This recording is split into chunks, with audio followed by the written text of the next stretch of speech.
Hello everyone, and welcome to Educational Assessment. I'm your host, Dr. Turner, and this course is designed to introduce you to the basic concepts of assessment while giving you a chance to practically apply those things to your practice. If this class works as it is supposed to, it should be immediately practical and useful to you. You'll be developing things that you can actually pull right into your practice. A little bit of background about me. I taught for 12 years at a public middle school in Utah, where I started out by making all of the classic rookie mistakes when it came to assessment. In the first place, I evaluated students on things that were not measurable. For instance, I have an old scoring tool I found in which I actually give students extra credit for something I call spiffiness. Can you measure spiffiness? I can't. So that was one of the rookie mistakes I made.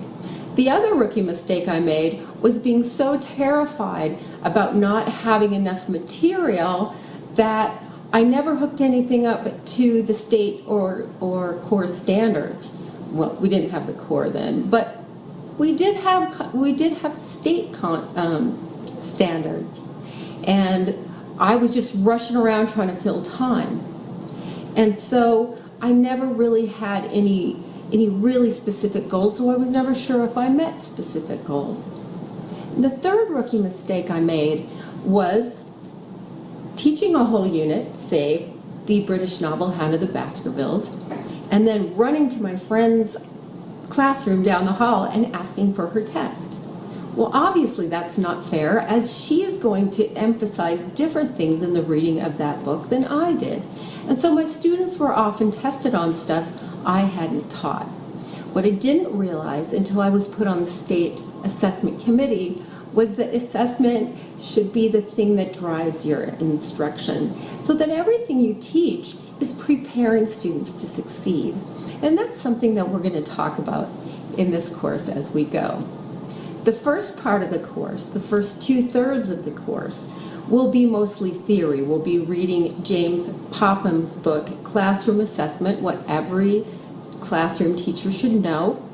And it will delineate a lot of the big terms that we use. We'll talk about the Common Core, we'll talk about validity and reliability, and the kinds of language that we use. It will also talk about different ways that we can measure student understanding and the tools that we can use. The last third of the class will be actual design implementation using the Wiggins and McTighe Understanding by Design model. And in that part of the class, we'll actually be putting together component parts of a unit in which everything lines up. The assessment piece, the core piece, and the scoring pieces. So that's the way it works. Theory, first 2/3, practice, last 2/3.